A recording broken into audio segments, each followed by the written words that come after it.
성도들이 자신의 일상 속에 경험하는 깊은 묵상을 가지고 하나님께 나아가고 있습니다. 그 묵상의 일부를 함께 나누고자 합니다. 오늘은 아침 경건 외에 삼손의 모습을 보며 과연 나는 어떻게 살고 있는지 묵상하게 되었다. 그저 눈에 보이는 것에 따라 살면서 하나님은 누구신지, 자기는 누구인지 다 놓치고 살았던 삼손처럼 내게 맡기신 것들에 최선을 다한다는 거창한 핑계를 가지고 그저 눈에 보이는 일상에 쫓겨 살았는지도 모른다. 내 일, 내 가정, 내 상태를 묵상하느라 진짜 중요한 하나님, 그분의 크심, 그분의 약속에 대한 묵상을 놓치며 살았던 것 같다. 이 묵상의 시간을 통해 삼손에게 또다시 기회를 주시고 함께 하셨던 하나님의 크심, 연약한 나에게도 부으시는 하나님의 사랑을 묵상하고 감격하길 원한다. 무너지고 넘어진 자리에서도 하나님의 사랑에 의지하여 하나님의 언약을 기억해내고 상황이나 내가 아닌 하나님을 묵상하는 성도로 세워지기를 기도한다. 오늘 우리가 함께 나눌 말씀은 사사기 19장 22절에서 30절 말씀입니다. 그들이 마음을 즐겁게 할 때에 그 성읍의 불량배들이 그 집을 에워싸고 문을 두들기며 집주인 노인에게 말하며 이르되 내 집에 들어온 사람을 끌어내라. 우리가 그와 관계하리라 하니 집주인 그 사람이 그들에게로 나와서 이르되 아니라 내 형제들아 청하노니 이 같은 악행을 저지르지 말라. 이 사람이 내 집에 들어왔으니 이런 망령된 일을 행하지 말라. 보라, 여기 내 처녀딸과 이 사람의 첩이 있은즉 내가 그들을 끌어내리니 너희가 그들을 욕보이든지 너희 눈에 좋을 대로 행하되 오직 이 사람에게는 이런 망령된 일을 행하지 말라 하나 무리가 듣지 아니하므로 그 사람이 자기 첩을 붙잡아 그들에게 밖으로 끌어내매 그들이 그 여자와 관계하였고 밤새도록 그 여자를 능욕하다가 새벽 미명에 놓은지라. 동틀 때에 여인이 자기의 주인이 있는 그 사람의 집 문에 이르러 엎드려져 밟기까지 거기 엎드려져 있더라. 그의 주인이 일찍이 일어나 집 문을 열고 떠나고자 하더니 그 여인이 집 문에 엎드려져 있고 그의 두 손이 문지방에 있는 것을 보고 그에게 이르되 일어나라. 우리가 떠나가자 하나 아무 대답이 없는지라. 이에 그의 시체를 나귀에 싣고 행하여 자기 곳에 돌아가서 그 집에 이르러서는 칼을 가지고 자기 첩의 시체를 거두어 그 마디를 찍어 12덩이에 나누고 그것을 이스라엘 사방에 두루 보내매 그것을 보는 자가 다 이르되 이스라엘 자손이 애굽 땅에서 올라온 날부터 오늘까지 이런 일을 일어나지도 아니하였고 보지도 못하였도다. 이 일을 생각하고 상의한 후에 말하자 하니라. 아멘. 반갑습니다. 오늘 사사기 19장 22절부터 30절까지를 중심으로 주인이라는 제목의 말씀을 함께 나누겠습니다. 그 레위인은 이방인의 성읍이 싫어서 기브아로 왔습니다. 그러나 거기에서는 누구도 자기 같은 나그네를 받아주지 않았고 다만 자기와 비슷한 처지였던 거류민, 나그네였던 그 노인이 그 레위인을 자기의 집에 유숙하도록 허락해 주었습니다. 그렇게 노인의 집에 들어갔을 때 그 성의 불량배들이 그 집을 에워싸고 두들기면서 이렇게 소리쳤습니다. 22절입니다. 그들이 마음을 즐겁게 할 때에 그 성읍의 불량배들이 그 집을 에워싸고 문을 두들기며 집주인 노인에게 말하여 이르되 너의 집에 들어온 사람을 끌어내라. 우리가 그와 관계하리라 하니 여러분 이건 너무 당황스러운 말입니다. 그래도 이방인의 성읍보다 같은 민족들의 성읍에서 머물겠다고 열심히 왔는데 거기에서 그런 일을 당할 거라고는 상상도 못했을 겁니다. 성경은 그 시대가 하나님을 왕으로 모시지 않고 각 사람이 자기 보기에 옳은 대로 자기의 정의대로 자기의 질서와 자기의 감각대로 살았던 시대였기 때문이라고 그 이유에 대해 소개합니다.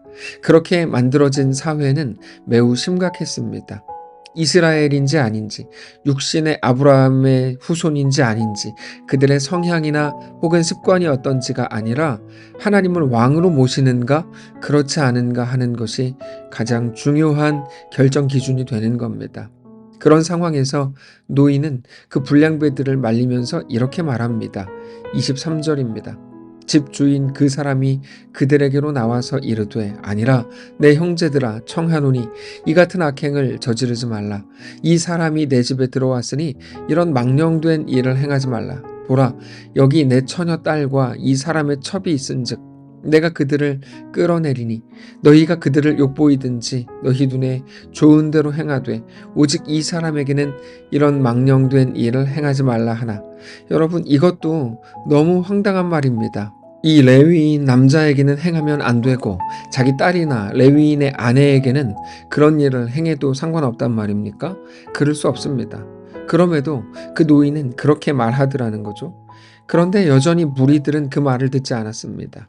그러자 레위인은 자기 첩을 붙잡아서 그들에게 밖으로 끌어내 보냈고 그 여자는 밤새도록 능욕을 당하다가 그렇게 죽었습니다. 25절입니다. 무리가 듣지 아니하므로 그 사람이 자기 첩을 붙잡아 그들에게 밖으로 끌어내매 그들이 그 여자와 관계하였고 밤새도록 그 여자를 능욕하다가 새벽 미명에 놓은지라. 동틀 때에 여인이 자기의 주인이 있는 그 사람의 집 문에 이르러 엎드러져 밟기까지 거기 엎드러져 있더라. 그 레위인은 아침에 일어나서 다시 길을 떠나려고 집 문을 열었는데 보니까 자기 아내 그 여자가 집 문에 엎드러져 있었습니다. 자기 아내를 밖으로 내보냈을 때 밖에서 어떤 일이 일어나는지 그때 자기는 어떻게 해야 하는지 아무런 생각도 하지 않고 그저 잠을 잤다는 말인데 도무지 이해 안 되는 일들이 계속해서 일어나고 있는 겁니다. 그런데 단지 불량배들이 아니라 그 레위인의 행동과 모습이 너무 이해가 되지 않는 겁니다. 그 레위인은 그렇게 엎드러져 있는 자기 첩에게 일어나라 우리가 떠나자라고 말했습니다. 그러나 사실 그 아내는 그렇게 죽어 있었습니다. 이 레위인은 그 시체를 나귀에 싣고 자기의 집으로 돌아갑니다. 그리고는 칼로 그 시체를 12덩이로 자르고 그것을 이스라엘 12지파에 다 보냈습니다. 그것을 받은 이스라엘의 모든 지파의 사람들은 출애굽 이후의 최악의 사건이라고 규정하고 그러므로 어떻게 할 것인지에 대해 말하자고 하는 것으로 오늘 본문이 끝납니다. 27절입니다. 그의 주인이 일찍이 일어나 집 문을 열고 떠나고자 하더니 그 여인이 집 문에 엎드러져 있고 그의 두 손이 문지방에 있는 것을 보고 그에게 이르되 일어나라 우리가 떠나가자 하나 아무 대답이 없는지라.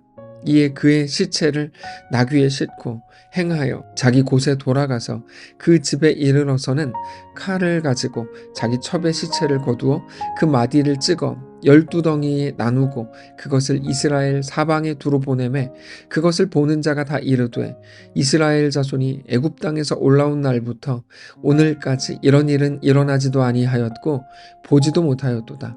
이 일을 생각하고 상의한 후에 말하자 하니라. 여러분 끔찍한 본문이고 지금 시대의 상황으로는 도대체 상상할 수 없는 일이 기록되어 있는 겁니다. 물론 이런 비슷한 일은 아브라함의 조카 롯이 살았던 소돔에도 있었던 적이 있었지만 이렇게 출애굽한 이스라엘이 모여 사는 성읍에서 이런 일이 일어났다는 건 너무나 이해되지 않는 일입니다. 우리는 이 레위인이 최소한 피해자가 아니라는 거 잘 알고 있습니다. 이 사람은 지금 스스로 피해자인 것처럼 자기 아내의 시체를 토막내서 모든 지파에 보내면서 이 일에 대해 고발하고 있지만 이 사건에서는 오로지 그의 아내만 피해자였을 뿐이고 그 밖에 모든 사람은 가해자였을 뿐입니다. 그래서 성경은 우리에게 이 본문을 보여주면서 단지 누가 더 잘했는지 누가 더 잘못했는지를 말씀하시려는 게 아니라 그 시대, 그 사회가 다 그랬다는 것을 보여주시는 겁니다.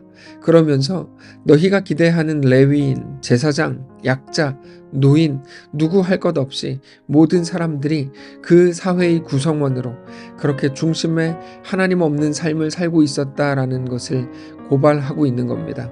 그렇게 밤새 고통을 당하면서 죽어가던 한 여자가 있었는데 자기가 죽지 않겠다고 자기 아내를 끄집어 불량배들에게 내어준 레위인이 있었고, 그렇게 하라고 부추긴 노인이 있었고, 그렇게 능욕한 불량배들이 있었고, 그 성읍에 이미 많은 사람들이 살고 있었지만 밖에서 들리는 소리를 듣고도 누구 하나 도와주지 않는 사회였다는 것을 고발하고 있는 겁니다. 그러는 동안에 이 레위인은 모든 것, 일어날 모든 일들을 충분히 짐작하고 알고 있으면서도 잠을 자고 있었고, 아침에 일어났을 때에도 그저 일어나라, 떠나가자라고 말했을 뿐입니다.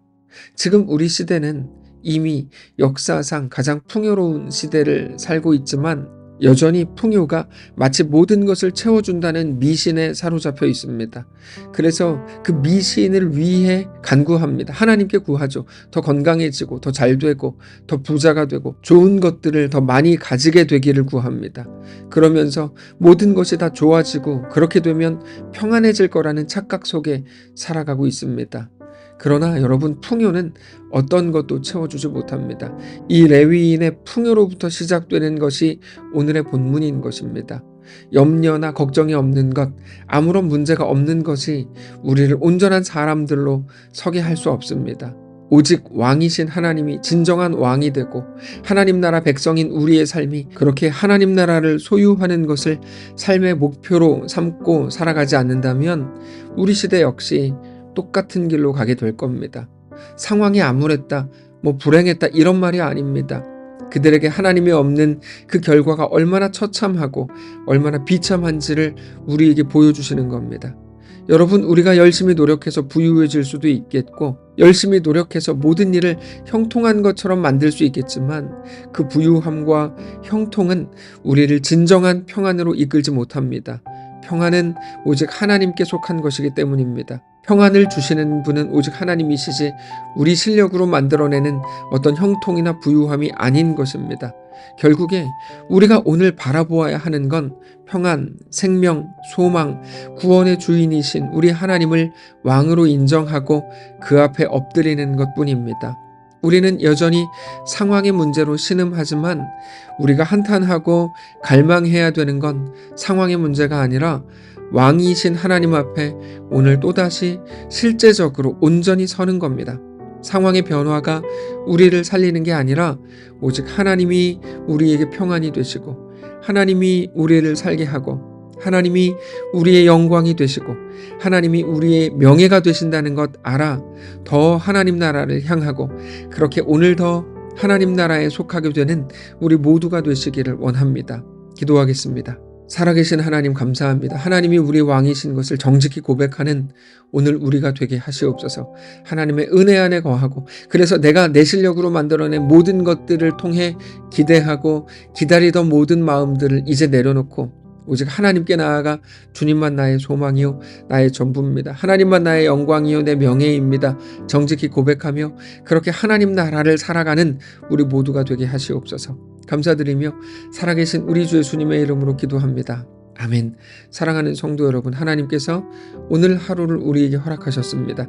믿음으로 우리 주께 나아가시고 모든 생명, 모든 소망, 모든 평안의 주인이신 하나님의 온전한 백성들로 세워지는 귀한 날 되시기 바랍니다.